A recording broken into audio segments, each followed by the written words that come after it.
বলল আমি তো কিচ্ছু জানি না, তবে আমার রাসূল লা ইলাহা ইল্লাল্লাহর কালিমা পড়ায়া একটা সূরা আমাকে শিখাই দিয়েছে, বিসমিল্লাহির রহমানির রহিম। এই সূরাতুল ফাতিহা শিখিয়ে দিয়েছে। সূরাতুল ফাতিহার সাথে আয়াত পড়ে আল্লাহ তুতকুবার দিয়া সুন্দর করে শিশুদার সাপ যেখানে কামড় দিয়েছে একটু লাগিয়ে দেওয়ার সঙ্গে সঙ্গে সাপটা পানিটা আল্লাহু আকবার বীজগুলো পানিতে রূপান্তরিত হয়ে গেছে। এই সূরা সূরাতুল ফাতিহা। এটা আপনাদের ক্ষেত্রে বলি এই সূরার এত কত মর্যাদা, এই সূরা উপস্থিত না হওয়া পর্যন্ত, তেলাওয়াত না হওয়া পর্যন্ত নামাজ হবে না। আল্লাহু আকবার। নামাজ মানুষের চরিত্র গঠন করে, তাই এই সূরা অনেক। এইবার আমরা সর্বপ্রথমটা জানি, প্রথমে আল্লাহ পাক বলেন আলহামদুলিল্লাহি রাব্বিল আলামিন। আলিফ লাম আল হা মিম দাল আলহামদু। এই আলহামদু লিখতে গেলে 5টি হরফ লাগে, আর আল্লাহ লিখতে গেলে 3টি হরফ। আলহামদুলিল্লাহি রাব্বিল আলামিন, সুবহানাল্লাহ আলহামদুলিল্লাহ লিখতে গেলে 8টি হরফ লাগে। যারা বলেন সুবহানাল্লাহ। বলেন হুজুর মজার মজার ঘটনা না বলে কি ওয়াজ শোনা যায়? আপনি তাফসীর করলে ভালো লাগবে না, তবে তাফসীর যদি বুঝে ফেলেন অবশ্যই ভালো লাগবে। যারা বলেন সুবহানাল্লাহ। প্রিয় ভাইরা, এই পর্যন্ত তো বলতে নাই আল্লাহু আকবার। এই সূরাটি তেলাওয়াত করতে গেলে আমরা যে আয়াতটি তেলাওয়াত করি, বলেন বিসমিল্লাহির রহমানির রহিম। এই সূরাটি সুবহানাল্লাহ তেলাওয়াত প্রতিটি ভালো কাজের শুরুতে বিসমিল্লাহ দিয়ে শুরু করতে হয়। কি দিয়া? বিসমিল্লাহ দিয়ে শুরু করতে হয়। বিসমিল্লাহির রহমানির রহিমের ভিতরে কয়টি হরফ? 19টি হরফ। কয়টি? 19টি হরফ। বিসমিল্লাহির রহমানির রহিম এই যে তেলাওয়াত করা হয়েছে কোরআন মাজিদের প্রথমে দেখেন সূরা ফাতিহার প্রথমে আল্লাহু আকবার বিসমিল্লাহ লেখা আছে। দেখেন বিসমিল্লাহির রহমানির রহিম। বিসমিল্লাহির রহমানির রহিম লিখতে 19টি হরফ লাগে। হুজুর বললেন কেউ যদি এই 19টি হরফ সওয়াবের নিয়তে মুহাব্বতে যদি তেলাওয়াত করে, হুজুর বললেন তার জন্য 20 ঘন্টার গুনাহ মাফ হয়ে যায়। ওই ঘন্টা 19 ঘন্টার গুনাহ আল্লাহ মাফ করে দেয়। বিসমিল্লাহ পড়লে 19 ঘন্টার গুনাহ মাফ হয়, কারণ এখানে 19টি হরফ আছে। এক-একটি হরফ দিয়া গোটা 19টি হরফ দিয়া কমপ্লিট পুরো লাইফ দিয়ে হলি কোরআন। এই পবিত্র কোরআনের প্রত্যেকটা সূরার ভিতরে এই 19টি হরফ রয়েছে। সুবহানাল্লাহ। কয়টা হরফ? 19টি হরফ তেলাওয়াত করলে 19 ঘন্টার গুনাহ মাফ হয়। রাত কয় ঘন্টা? রাতে 34 ঘন্টা। আপনারা কথা বলবেন, আমি টিচার মানুষ, শিক্ষক মানুষ, সুবহানাল্লাহ। আমার অভ্যাস যখন ক্লাস নিতে যাই আমার ছাত্রদের তো হুহাটা করে, তাই আমার ক্লাস ভালো লাগে না। এই জন্য আপনারা এখানে যারা বসছেন আপনারা সকলে জ্ঞানী, মহাজ্ঞানী। আপনাদের ছাত্র বলে আমি নিজেকে লজ্জিত করি। আপনারা সকলে জ্ঞানী, একটুখানি হুহা করলে ভিতরের ভিতর থেকে কথা বের হবে। জোরে বলেন ঠিক কিনা? আপনারা বলতে পারেন বিসমিল্লাহ পড়তে গেলে 19টি হরফ লাগে। হুজুর বলেন 19টি হরফ, রাত দিন 24 ঘন্টা, তাহলে 19 ঘন্টার গুনাহ মাফ হয়ে গেলে আর থাকে কয় ঘন্টা? 5 ঘন্টা। তাহলে 19-24 ঘন্টার ভিতরে যদি 5 ঘন্টার গুনাহ মাফ, 19 ঘন্টার গুনাহ মাফ হয়, থাকে কি 5 ঘন্টা। তাহলে এই 5 ঘন্টার গুনাহ কেমনে মাফ হবে? আমাদের গুনাহ মাফের জন্য এত কিছু করা। ধরে বলুন ঠিক কিনা? 19 ঘন্টার গুনাহ মাফ হয়ে গেল, এইবার আমাকে 5 ঘন্টার গুনাহ মাফ করব কেমনে?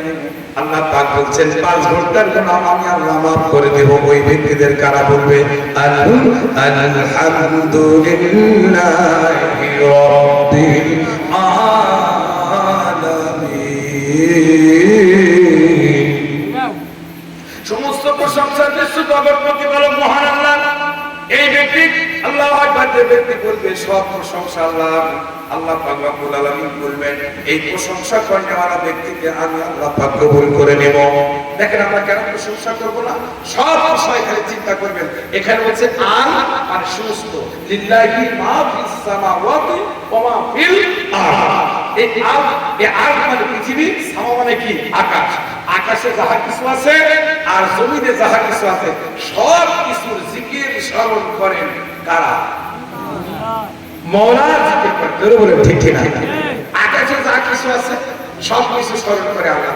আকাশে কি আছে যারা অনেক জ্ঞানী মানুষ তারা বুঝতে পারেন। আকাশে থাকে তারকারাজি, আকাশে থাকে কক্ষপথে ওরা ঘোরাঘুরি করছে। আল্লাহ আকবার আত্মিক প্রতি বার্ষিক প্রতি আপনারা পড়েছেন, দিন রাত সংগঠিত হয়। আল্লাহ আকবার নিজ নিজ কক্ষপথের উপর ঘুরতে ঘুরতে আল্লাহ আকবার এক এক সময় আল্লাহ আকবার দিন রাত সংগঠিত হয়। এই জন্য আপনাদের ক্ষেত্রে বলি আকাশে যা কিছু আছে সব কিছু প্রশংসা করে কার? জমিনে যা কিছু আছে সেটাও প্রশংসা করে কার? আর আমরা যা আছি আমরা কি আল্লাহ প্রশংসা করি?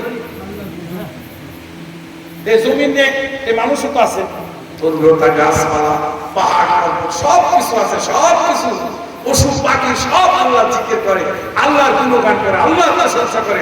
আর আমরা নেবখানায় এই মুসলমানেরা আল্লাহর বিরোধিতায় আগল থাকি। জোরে বলে ঠিক ঠিক না? আমরা আল্লাহ প্রশংসা করি না। কেন প্রশংসা করি না? দেখেন আমি তাফসীরের ভিতরে দেখেছি আল্লাহু আকবার একজন ছাত্র পড়ছে বিসমিল্লাহির রহমানির রহিম আলহামদুলিল্লাহি রাব্বিল আলামিন, সমস্ত প্রশংসা আল্লাহ, সমস্ত প্রশংসা আল্লাহ, এভাবে বলছে।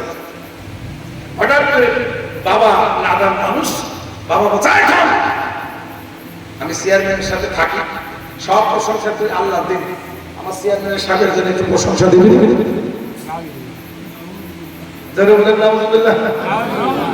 সমস্ত প্রশংসা তুমি খালি বলছো আল্লাহ আল্লাহ আল্লাহ।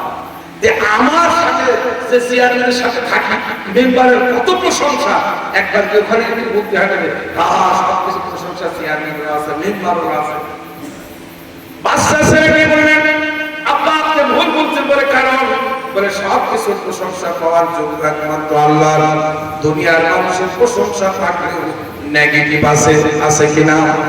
একজন চেয়ারম্যান সাহেব এই কাজটা করছে ভালো, বিধবা ভাতা দিচ্ছে ভালো, একজন চেয়ারম্যান সাহেব রাস্তাঘাট করছে খুবই ভালো, চেয়ারম্যান সাহেব মসজিদে দান করলো খুবই ভালো, সব ভালো। কিন্তু কাঞ্চনপুর পুরীর পাশে ব্রিজের পাশে সন্ধ্যাবেলায় মদ খায়, এখানে কি হলো? এখানকার ভালো হলো? একবারে সব শেষ। আল্লাহ পাক রব্বুল আলামিনের প্রশংসা দেখেন, আল্লাহর প্রশংসার ভিতরে আলহামদুলিল্লাহি রাব্বিল আলামিন। আল্লাহর প্রশংসা বলতে রাখবো নাই, আলহামদুলিল্লাহি রাব্বিল আলামিন কেমনে?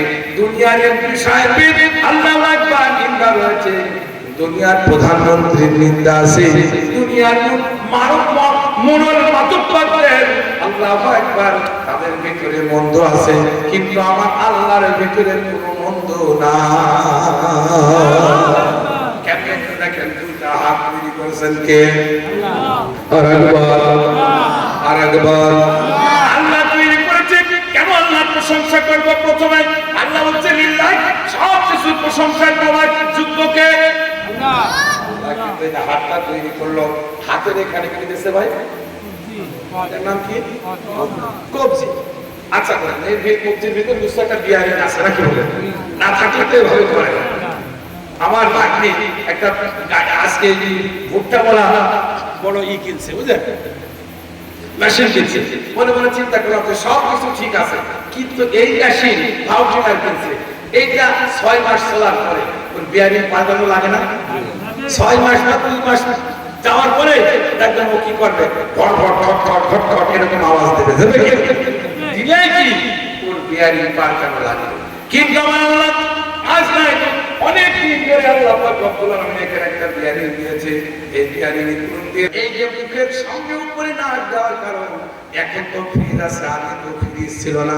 7 দিনের পোষা বাসি খাবার চোখে ধরা পড়ে না, ধরা পড়ে কিসে? জোরে বলুন কিসে? হাতে ধরা পড়ে না। হাত যখন দিয়া বিসমিল্লাহ বলে যখন মুখের কানে দিবে, না বলবে ওরে বাবা এই অফিসার বড় খারাপ। জোরে বলেন ঠিকই না? আল্লাহ পাক শুধু কি দুর্গন্ধ সুগন্ধ যাচাই করার জন্য নাক দেয় নাই, আল্লাহ পাক নাকের পরে একটা মুখ দিয়েছে, মুখের ভিতরে 32টি দাঁত আছে। কয়টা?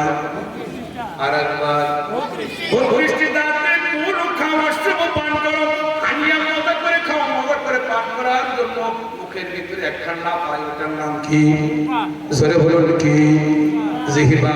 এটা মুখের ভিতরে দিয়েছে, একবার চিন্তা করেছেন কি ওইটা দেওয়ার কারণ কি? কেন আমরা আল্লাহর প্রশংসা করব না? মুখের ভিতরে লাফালাফি করেন। এখন আমি এখানে ওয়াজ করতে আসছি, আমার জামাই বেটা বলছে, আমার শ্বশুর আব্বা খালু শ্বশুর এখানে আসছেন, আমার বাড়িতে গেলে একটু পায়েস রান্না করতে হবে।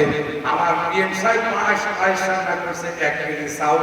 আল্লাহু আকবার, 1 কেজি চাউলের ভিতরে 2 কেজি চিনি দিয়া রান্না করবো যাতে মিষ্টি বেশি হয়। সুন্দর করে 2 কেজি আল্লাহু আকবার চিনি দেওয়ার বদলাতে 2 কেজি আহারের লবণ দিয়ে দিছে। কি কি লবণ? ফ্রেশ লবণ আর ফ্রেশ চিনি কিন্তু একই রকম দেখা যায়। বিয়ে সাথে পাই না, বিয়ে আসছে দিয়ে দিছে 1 কেজি চাউলের ভিতরে 2 কেজি লবণ দিয়া সুন্দর করে রান্না করে দিয়েছে। পেঁয়াজ চাকে নাই, যতক্ষণ পর্যন্ত